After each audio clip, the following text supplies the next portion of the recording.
Hi, ladies. Welcome to another episode of the FITMAW Show. I am your host, Jason Craigg, and I'm super pumped, super excited for tonight. Now, in case you are new here, my name, as I said, is Jason Craigg, and I am a female weight loss coach that's based right here in the Caribbean. Now, I help mothers and wives create a body that they are proud of, and we do that through multiple different methods. Now, some of my clients have gone on to lose 20, 30, and one has even lost up to 90 pounds. So what I'm about to share with you is based on experience and working with these ladies and some of the things I do see work and the things I don't see work, and I'm giving you my best recommendations. Now, in tonight's episode, we're going to be looking at the Ultimate Body Reset Secret Part 2. In last week's episode, we looked at Part 1. So this week, we're going to be continuing that because there is so much information to share that we simply could not share all of that in one training or one video. So if you are new here, grab your pen, grab your paper. You're about to learn some stuff. Get yourselves ready. It's going to be impactful. And more importantly, I want you to implement it in your life so that you can begin feeling and experiencing these results. Now, before we even get into the show, I just want to welcome everybody here. I know we got a massive audience here. We got those from Antigua. We got folks here from Barbados. We got folks here from St. Lucia. We got St. Vincent in the house. We got Grenada. And of course, we have Trinidad and Tobago. So it's good to have all of you.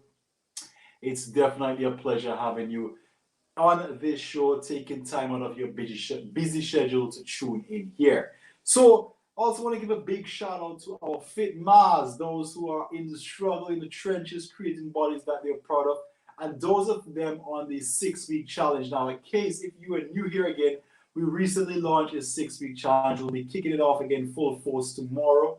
So in that challenge, the goal is to lose 10 pounds or reduce your body fat percentage. And not just that, you also have to build muscle, improve your fitness, and at the end there will be a boot camp challenge. So it's super pumped. The ladies are super hyped. They have everything needed. They've got their meal plan, the grocery list. They've got the supplement stack. They got the live workouts weekly with me. And every week we have a new challenge and workout. Now we have ladies in there who can do high impact, those who can do low impact. So it's catered for those levels. So if you are new here, or if this is the first time you're hearing about our 6-week challenge, then and you want to be a part of it, just simply drop me a message, drop me something in the comments.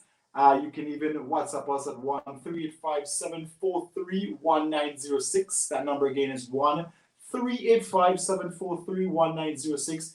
And I'll give you information on how you can enroll in that 6-week challenge. So without further ado, let's jump into tonight's training because we got a lot of stuff to dive into. So let me just give you a lineup of what we'll be doing here tonight. We're going to be looking at some of the things like what interferes with your sleep or what causes insomnia. Because we know, right, I am aware that you really want to sleep. You enjoy sleeping, but you just can't do it sometimes, right? And something that is outside of your control. And I get it. And in this training, I'll be looking at some of the things that cause insomnia, some of the conditions that contribute to you not being able to sleep. And at the end of it, I will also show you how much sleep you should be aiming for each night. And lastly, I'll show you how you can improve your sleep naturally and give you some recommendations on the supplements that can help you get a better sleep every night. So without further ado, let's jump into some of the conditions that may be affecting your sleep. Because I can hear you saying, Jason, it's not that I intentionally lie down and roll, toss, turn, reduce my hours. I've got stuff going on, both physically, emotionally, and mentally.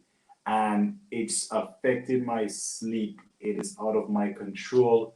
I've tried all things, but nothing is working.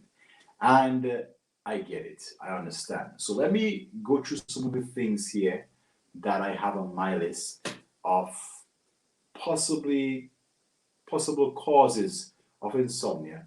and see which one of these you can identify with, and stick around to the end because I'll be showing you some solutions that you can also use to ensure that you bypass or get past these sticking points. So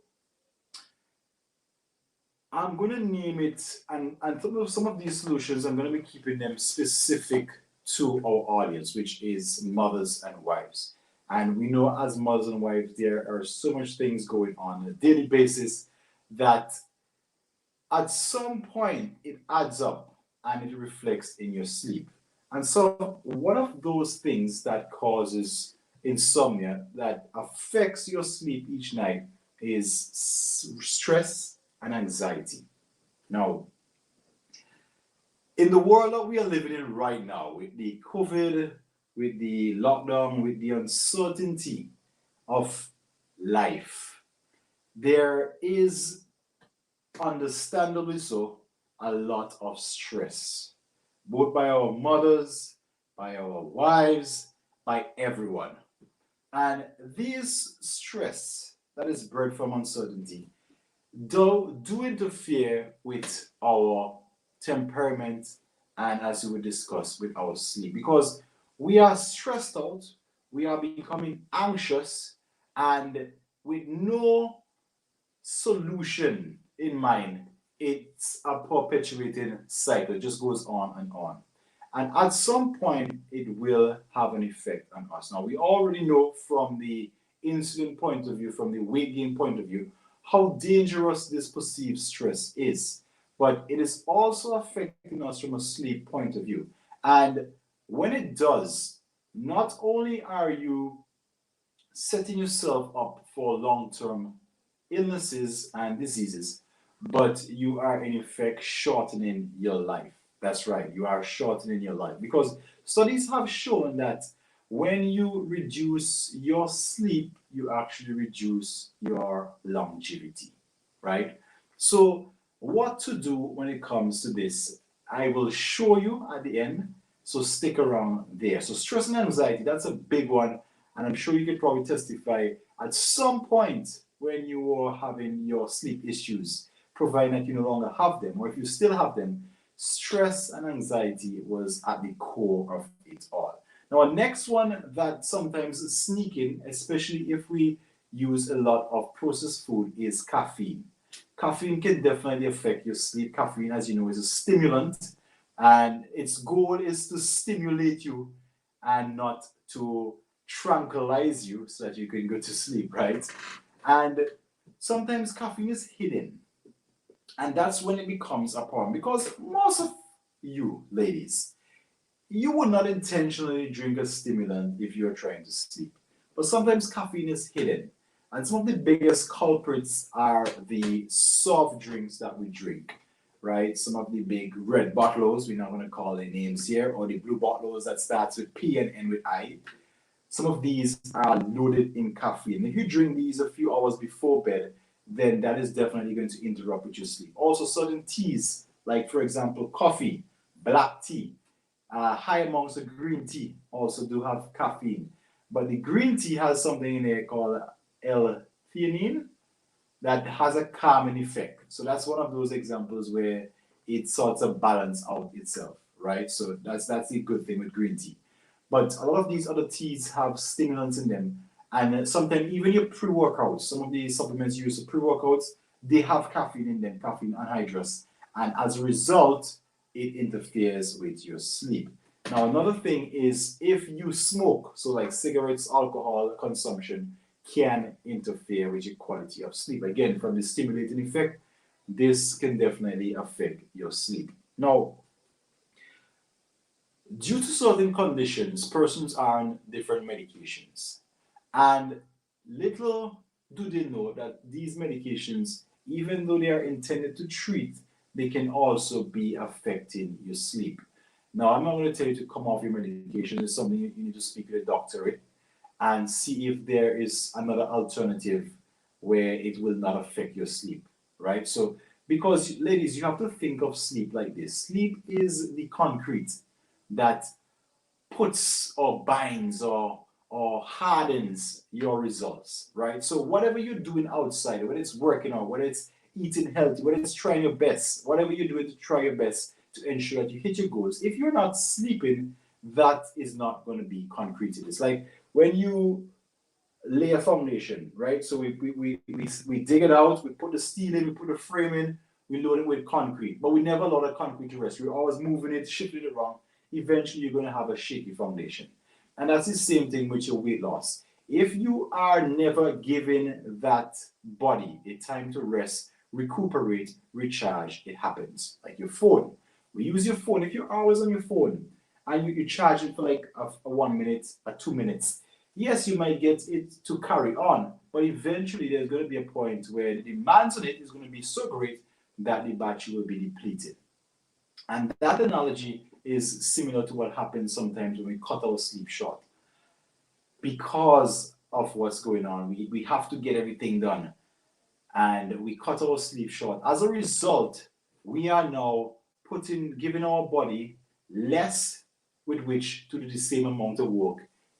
So for example, a normal rest, let's say we normally rest 6 hours, but now we're cutting our sleep down to 3. The body has to perform the 6-hour rest work in just 3 hours. So that's an additional stress as well. And again, as we're going through here, I'm going to be showing you different things that could be affecting your sleep. So we looked at stress and anxiety, we looked at caffeine, we looked at alcohol, cigarettes, we look at medications.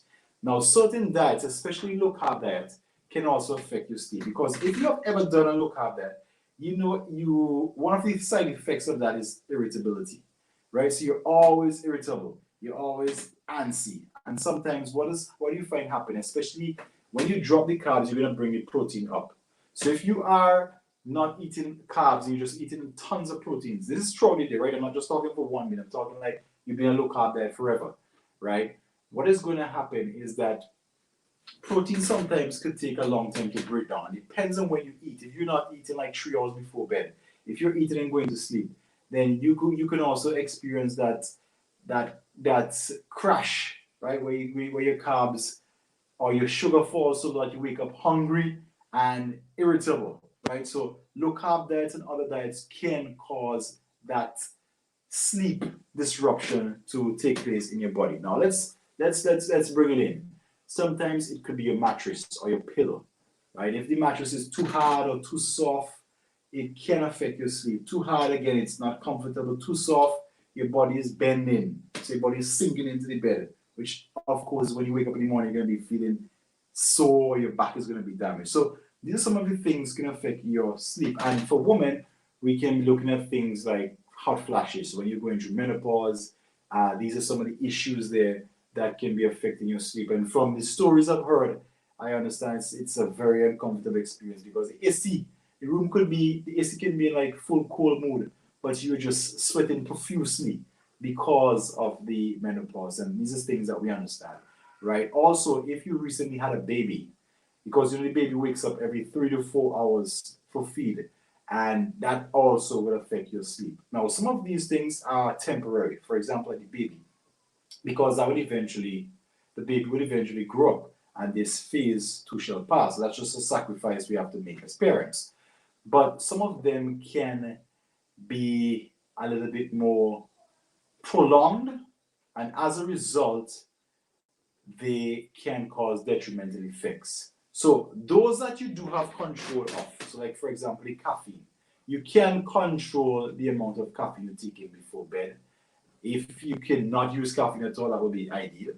But you can control the amount that you take in before bed. So those that you have control of, do make that first step, right? Make that first step by taking back control, so that you can ensure that your chances of a good night's sleep are successful, right? Now, the question is, how much sleep should we really be getting? So we looked at some of the things that disturb our sleep, but what does it go? What are we aiming for? And from what I've researched, the sweet spot appears to be around 7 to 9 hours. So 7 to 9 hours of sleep seems to be the sweet spot for the adequate amount of rest you should be getting each night. Because again, and I'll read a quote here. It says that evidence suggests that inadequate rest and sleep may shorten life. Get this, may shorten life by up to 8 to 10 years. Inadequate sleep and rest may shorten life by up to 8 to 10 rests. So that means you can pretty much beat the clock now, but it will eventually catch up with you later on in life. And that is why I am spending so much time a two-part series on sleep and rest, because I want to ensure, ladies, that you are getting sufficient sleep. I don't want you to be burned out now and you're experiencing these tons of problems later on in life, or worse, you shorten your lifespan, which you could have been spending more with those that you love, right? So I really want to stick that point in and really make sure you get it in. Now, when we talk about sleep, right, there are two stages of sleep, right? And the first part and the second part, I'll describe it to you. Actually, as a matter of fact, let me put it differently. There are, you sleep in cycles, right? So again, let me just read this. And we're not just talking about length of sleep, but quality of sleep. So you can be sleeping for 8 hours, but you have a poor quality of sleep. And I will give you a quick checklist to find out how much or how good a quality of sleep you're getting. So the length of sleep is good. The depth of sleep now deals with the quality. In sleep, you go through different cycles, right? So normal sleep occurs in different cycles, and the average person goes through about 5 to 6 cycles. And these cycles last about 60 to 90 minutes, and it has two parts, right? So the first part, we have, it is broken down to into 4 stages, which is like restful sleep, right? That's like the initial light sleep that we go in. And then the second part is REM, or rapid eye movement sleep. Now, when you initially fall to sleep, you're going to be spending more of that time in the first part of sleep. As the night progresses, you're going to be spending more of your time in REM sleep, provided it's not disturbed. Now, dreaming occurs in REM sleep, or a rapid eye movement sleep. So let me just back that up. Sleep occurs in cycles. There are 2 parts. The first part and then REM. The dreaming occurs in the second part, REM. When you just fall asleep, the earlier hours are spent in the first part, and the latter part is spent in REM. Which is why, closer to the morning, that is why you could remember those dreams, because that is the area you've been spending most of your time, right, in REM at that point. Now, if that sleep cycle is broken, so let's say you're constantly waking up to pee, which is also another factor that could contribute to your sleep being inadequate. If you drink too much water before bed, right, that can also contribute to your sleep being disturbed. So if while you are sleeping those 7 to 9 hours, you're waking up every 3 hours to pee, you are going to find that you're probably never going to spend as much time, or you're not going to have a high quality sleep, because you're not spending as much time in the REM, restorative sleep, as you should be. And you will then be sleeping long, but of poor quality. And that's what we mean by not just the length of the sleep, but the quality of the sleep, or the depth of the sleep, how deep into sleep you're going, right? So persons who, if you just walk by, they wake up, that is an example of somebody who doesn't reach that REM sleep, or don't spend a lot of time down there. And the more time you spend in REM sleep, the more restoration, the more brain cleaning you will have, and the better you will feel next day. So let's just do a quick check, right? And I want you to answer yes in the chats for any of these. And then at the end, we will go through what the results mean. So if you want to know if you're getting enough sleep, I'm going to give you a quick quiz. Y'all ready? Everybody ready? Everybody ready to hit the keyboards, hit the chats? I just want you to put a quick yes in the chats, and then we go from there, right? And then you count up. As a matter of fact, you can do it on your paper. And you count up the amount of yes you have at the end, and I'll tell you what they mean. So, number 1. You guys ready? Grab your pen, grab your paper. Here we go. Now, do you need an alarm clock to wake up each morning? Do you need an alarm clock to wake up each morning? Yes or no? Write your answer on your paper. All right, everybody got it? Nice. All right, let's go to number 2. Do you get drowsy while driving short distances or while waiting at the traffic light? Do you get drowsy while driving short distances or waiting at the traffic light? Yes or no? Put it on your paper. That's number 2. All right, you guys ready? Here we go. Number 3. Do you run out of steam in the middle of the day? It's like after 12, do you find yourself like, oh, where is taking a nap? So do you run out of steam after the middle of the day? At the middle of the day? In the middle of the day, sorry. In the middle of the day. Do you run out of steam in the middle of the day? Yes or no? All right, you guys got it? Number 4. Are you irritable and agitated? And for this one, you probably need to ask your spouse, right? Or somebody who spends a lot of time with you. Because generally speaking, we will answer that question honestly. So, are you irritable or agitated? So, ask your spouse that or somebody who spends a lot of time with you. Yes or no? You got it? Nice. Number 5. Are you a light sleeper and wake up easily at every noise? Are you a light sleeper and wake up easily at every noise? Yes or no? Good. And last one. Are you unable to get persistent worries out of your mind? So you just find like your brain is just running throughout the night and you just can't let it go? Yes or no? All right, you ladies got it? So count up how much yeses you have and write it below the questions. Go ahead, count up how much yeses you have. We had 6 questions. Of those 6 questions, how much of those were yes? Count them up, tally it up, put the answer to the bottom. Keep that answer to yourself because you are going to need it for the results. It is counted up. 1, 2, 3, 4, 5, 6. Awesome. So here we go. These are the results, right? So if you answered yes to some of these, especially 2 or more, then you are probably lacking in sleep. Now, if you're still not sure, right? So count it up. If you answered 2 or more yeses, then you're probably lacking in sleep. But if you're still not sure, here's a quick test. I want you to try and sit comfortable in a chair in a darkened room, right? For 5 minutes. Get a nice dark room. Put on the timer on. Don't put an alarm on it, just a visual timer. And try to sit still in that dark room for 5 minutes. Now, if you find that you're falling asleep before 5 minutes and you can't do it, then you're definitely lacking in sleep. It also means that that quality of sleep is not of the best. And remember, what we're looking for is for ways in which you can improve your quality of sleep. So, now that we know some of the culprits of our sleep, now that we know the goal, 7 to 9 hours, right? Now that we've understood the different stages of sleep, and we have just done a quick exam to ascertain where we are on that sleep scale. If you're a good sleeper, if you're getting good sleep, or if we're not getting good sleep, let's try and fix it. So, what I'm going to share with you is some tips in which you can use to improve your sleep. Some tips in which you can use to improve your sleep. And if I were you, I would definitely write some of these down, especially if you suffer with insomnia, right? So I'm going to set it up in such a way that we are preparing starting 3 hours, 4 hours out from going into bed, right? So first things, we shouldn't be drinking any stimulants, right, before going to bed, 3 hours out.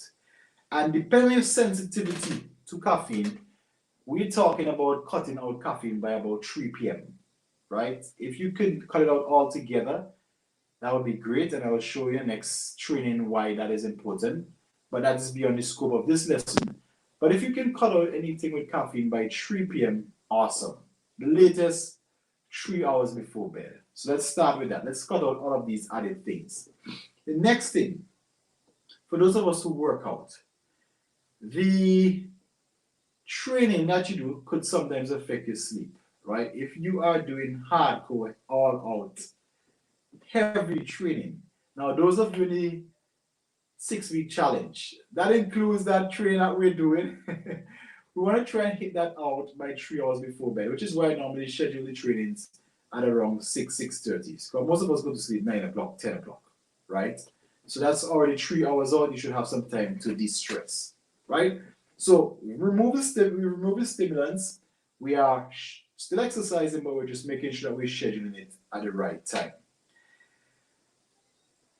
If you so wish, you can do like a light walk before.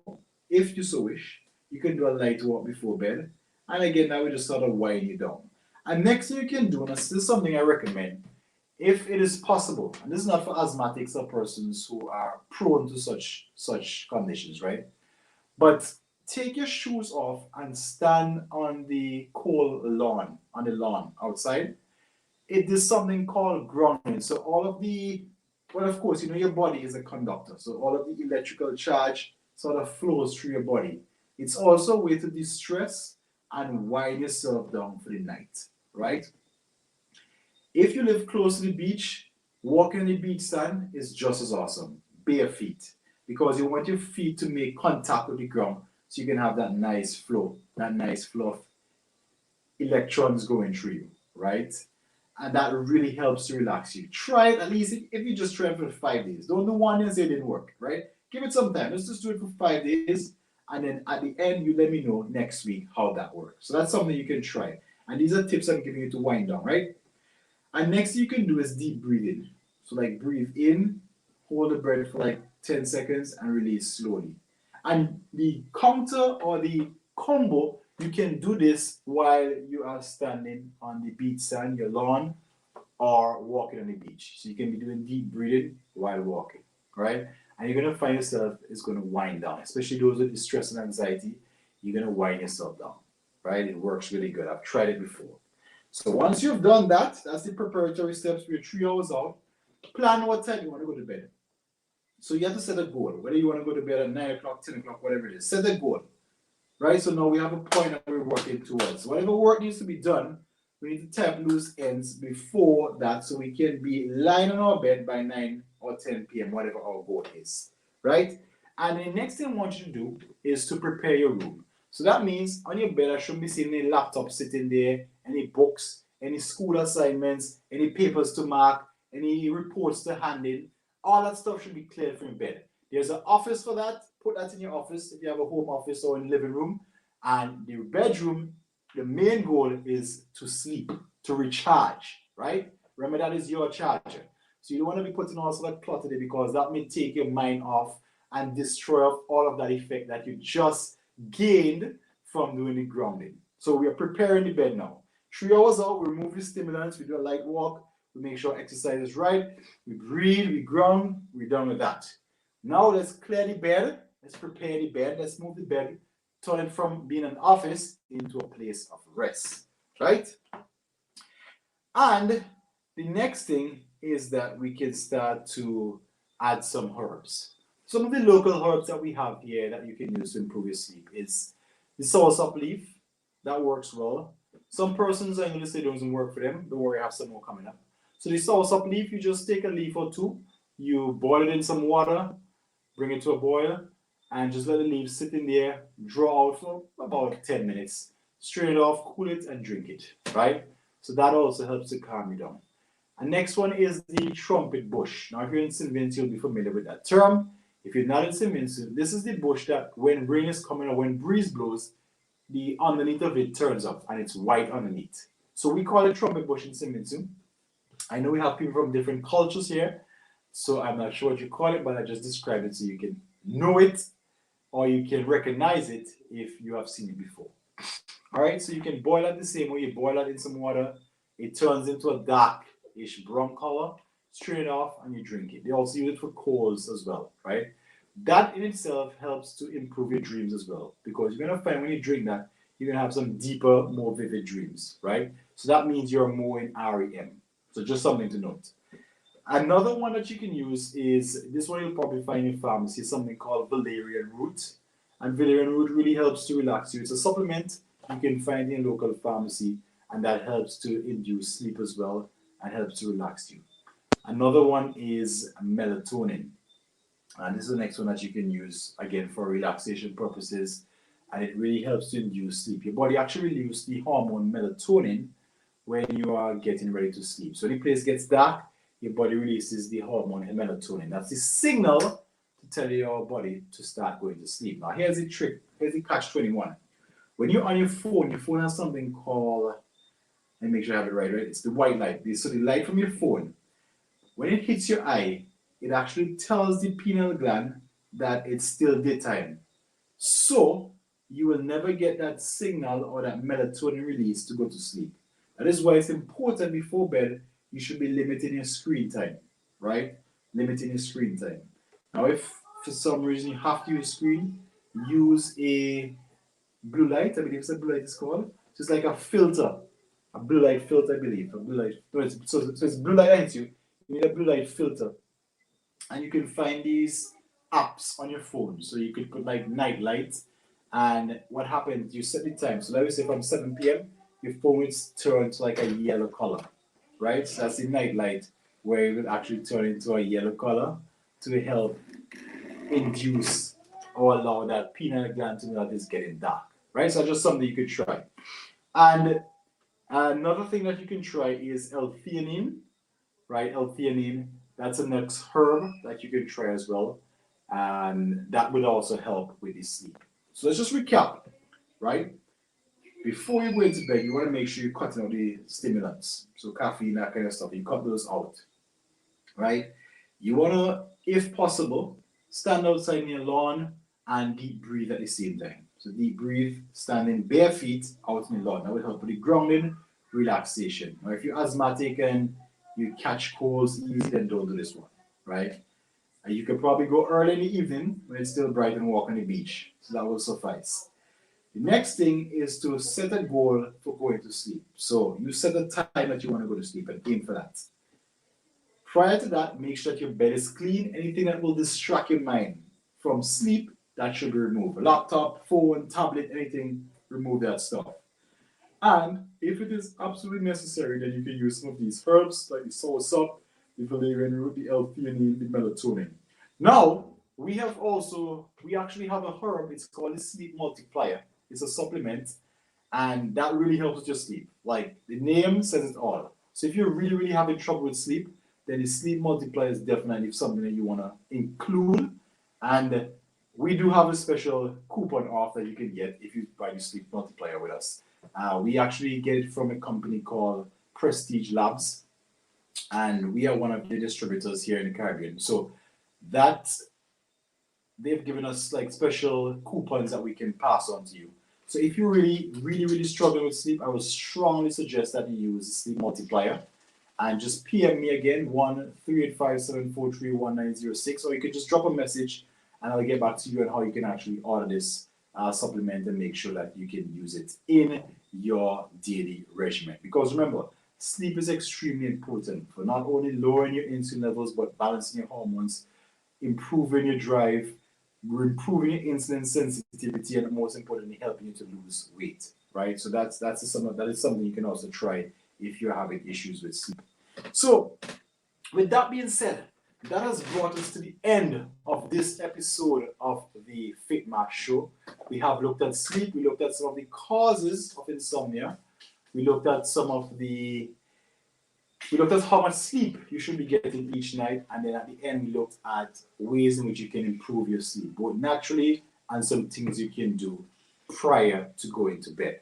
Now remember, all of this information will be of no value to you unless you implement it in your life.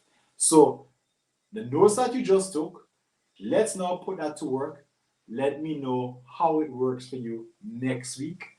And my goal is that you will improve your sleep, even if it's just a little bit. Even if you went from 3 hours to 4 hours, then at least I know we're trending upward.